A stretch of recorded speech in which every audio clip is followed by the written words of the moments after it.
lo que la fiscal de la Nación está presentando es prácticamente el resultado de lo que podría haber sido la misma investigación preliminar.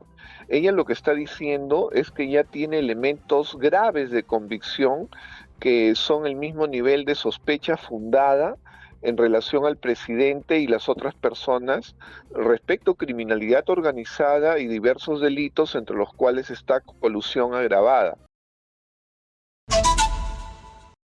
Converso a esta hora con Pedro Angulo, ex fiscal anticorrupción, que está con nosotros para hablar sobre este particular. Qué gusto saludarle, doctor Angulo. Buenos días y bienvenido a Exitosa.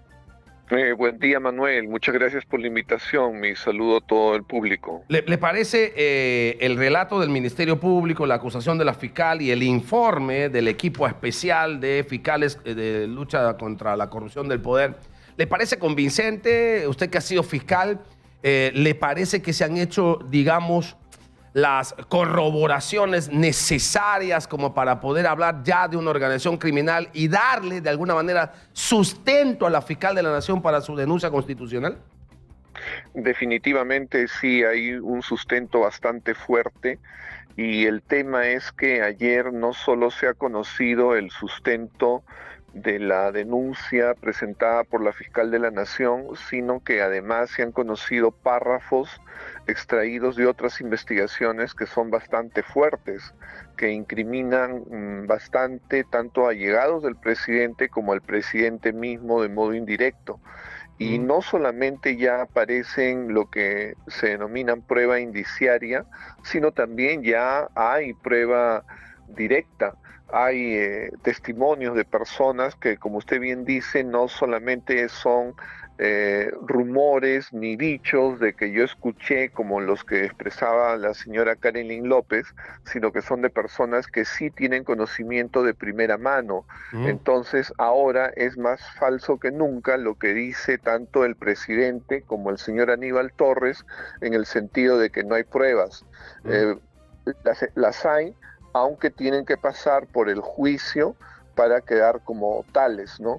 Entonces a eso jurídicamente se le denominan elementos de convicción. Ahora, Sí en las versiones hay el relato del Ministerio Público, por supuesto, el informe del Ministerio Público, las diligencias del Ministerio Público, lo que halló el Ministerio Público y lo que está diciendo de este lado el presidente de la República, el presidente del Consejo de Ministros, los ministros, los congresistas. Y los congresistas dicen una cosa que usted acaba de mentir.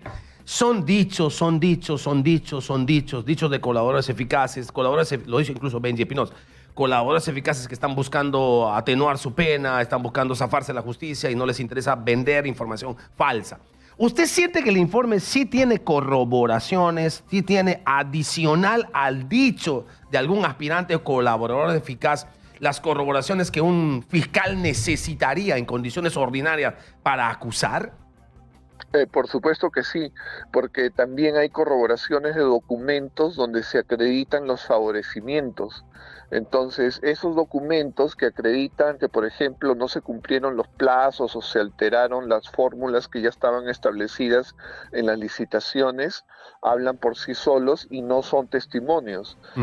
Yo lo que escucho prácticamente es la misma defensa en el caso de otras personas, que siempre sus defensores ya no han sostenido defensa jurídica, sino defensa mediática, en el sentido de decir, no existen pruebas, están atacando porque es una venganza política, no quieren que participe políticamente. Eso lo hemos escuchado en los casos de Alan García, en los casos de Keiko Fujimori y de Alejandro Toledo. O sea, estamos cansados de eso. Sí, es verdad, solo que además nos cansa que aquellos que negaron las colaboraciones antes ahora la dan como amén, ¿no? Esa es una cosa, pero esa es una apreciación absolutamente política, es verdad, no jurídica. Por ejemplo, me llama la atención que antes, cuando Atala dijo que sacó $1.700.000 y le entregaba en partes a Alan García, los apristas de antes decían, no, negaban eso. Cuando Nava dijo que se entregaban en Nava, secretario personalísimo de Alan García, entregaban en loncheritas el billete a través de otro y otro más. No es cierto. Es el dicho. No, okay. Ahora, ellos mismos, por supuesto, cuando ven el tema de Castillo, dicen, no, pero si ya lo ha dicho, es prácticamente oleado y sacramentado. Pero insisto, son cosas que son percepciones de política y no asunto jurídico. Ahora, siguiendo con lo jurídico, doctor Angulo, y le agradezco mucho que nos esté respondiendo.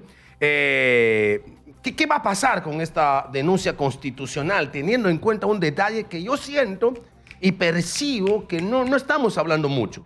Y es el recurso que presentó Bendy Espinosa a Juzgado Supremo, que lo evaluó el juez Checley, y que el juez Checley dijo en su momento que la Fiscalía de la Nación no podría hacer investigación preparatoria ni tampoco presentar acusación constitucional. ¿Cómo la fiscal hace lo que el juez le dice que no haga? ¿Cómo se entiende esto? A ver, explíqueme usted, por favor. Bien, gracias. Lo que pasa es que el criterio del juez Checley está dado en un contexto de una investigación inicial, y él lo que ampara es unas diligencias preliminares, lo que significa una investigación preliminar. Eso es algo muy inicial. Lo que la fiscal de la Nación está presentando es prácticamente el resultado de lo que podría haber sido la misma investigación preliminar. Ella lo que está diciendo es que ya tiene elementos graves de convicción que son el mismo nivel de sospecha fundada en relación al presidente y las otras personas respecto a criminalidad organizada y diversos delitos, entre los cuales está colusión agravada. Prácticamente lo que ella está diciendo es una figura que existe en el nuevo Código Procesal Penal, que supone que a veces en diligencias preliminares nada más prácticamente se agota la finalidad de lo que es una investigación preparatoria, es decir, la parte formal donde debería investigarse, y por eso es que ella está trasladando la responsabilidad de este tema a el Congreso de la República. Ok, a ver si le entendí. Me parece extraordinaria esa respuesta. Entonces, porque claro, las conclusiones de la fiscal suenan a conclusiones que un fiscal tiene, y usted tiene la experiencia porque ha sido fiscal anticorrupción, que un fiscal tiene cuando ya está en preparatoria y la Fiscalía de la Nación está en preliminaria. Además le han dicho no pase esa preparatoria ni presente esa acusación o denuncia constitucional. Entonces, usted dice que el nuevo Código Procesal Penal permite en algunas circunstancias, cuando la preliminar, sin llegar a la preparatoria en la investigación que hace el Ministerio Público, es tan eficiente o tan eficaz o ha surtido efecto las diligencias que dan de suficiente prueba, que en realidad lo de la preparatoria o se acorta o no se hace necesaria, y entonces tenemos una investigación, digamos, mucho más rápida y eficaz, y entonces sí se podría presentar en una condición ordinaria, no la del presidente, una acusación directa. Efectivamente. ¿Qué es lo que sucede? Que aquí en estos casos se han actuado de modo muy rápido en algunos momentos, por ejemplo en el caso de Petroperú, y recordemos que hay muchas personas que inclusive renunciaron en esa época debido a los trámites que se estaban haciendo para beneficiar a la señora Budayeg. Recordemos que ese caso inclusive se anuló, y de ese caso hay elementos de convicción documentarios y testimonios que acreditan lo que se hizo a la sombra del ministro Silva, y presuntamente después de una reunión en el mismo Palacio de Gobierno en el que estuvo el presidente. Entonces ahí hay un círculo cerrado sobre el tema de colusión agravada. Eso está citado en el pedido de la fiscal de la acusación constitucional. Entonces, sí hay elementos además en función de los colaboradores eficaces que usualmente no aparecen sino ya en investigación preparatoria. Entonces, por eso es que la fiscal de la Nación se está refiriendo a la necesidad de aplicar la Convención de las Naciones Unidas, ¿no?, el artículo 30, incisos 2 y 3, y le pide al Congreso que ellos también interpreten el artículo 117 de la Constitución. Es decir, está pasando por encima ya de lo que dijo el doctor Juan Checley, y está pasando obviamente por encima de las interpretaciones literales que le pretende dar la defensa del presidente. Y nosotros sabemos, por lo demás, que hay 7 principios de interpretación de la Constitución, y si bien el Tribunal Constitucional es el máximo intérprete de la Constitución, no quiere decir que el Poder Judicial, no quiere decir que el Congreso de la República y que ni siquiera los abogados no podemos interpretar la Constitución. Lo que dice la ley es que el máximo intérprete y quien en todo caso zanja si nuestras interpretaciones están bien o mal es el Tribunal Constitucional, pero lo que está pidiendo la fiscal de la Nación es que conforme a su facultades, el Congreso interpreta el 117 y por lo tanto algo además, como ya hay precedentes, es decir, la interpretación de la defensa del presidente dice el 117 dice esto y no se puede ir más allá. Ok. Falso, señores. La Constitución se interpreta.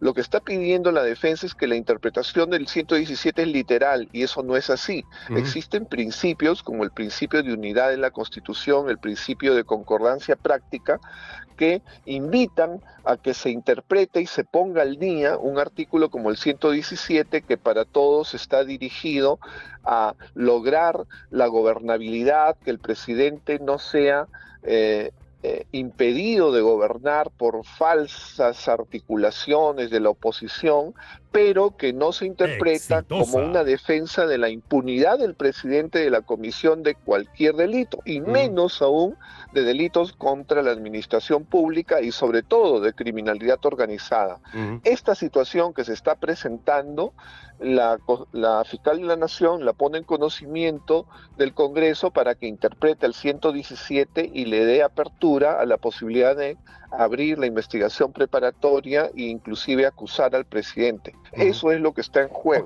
podría... Eliminar el Ujú. tema de la interpretación literal. Ahora, ¿podría ocurrir lo siguiente, doctor Angulo? Ok, ya sabemos más o menos cuál es el recorrido que intenta hacer la fiscal de la Nación. Usted lo acaba de describir perfectamente. Pero aquellos que creen que la fiscal de la Nación está actuando como Aníbal Torres, que está actuando violando la ley y la Constitución, ¿podrían pedir algún amparo ahora mismo? ¿Podrían ir a algún juez constitucional diciendo la señora fiscal de la Nación está violando la Constitución?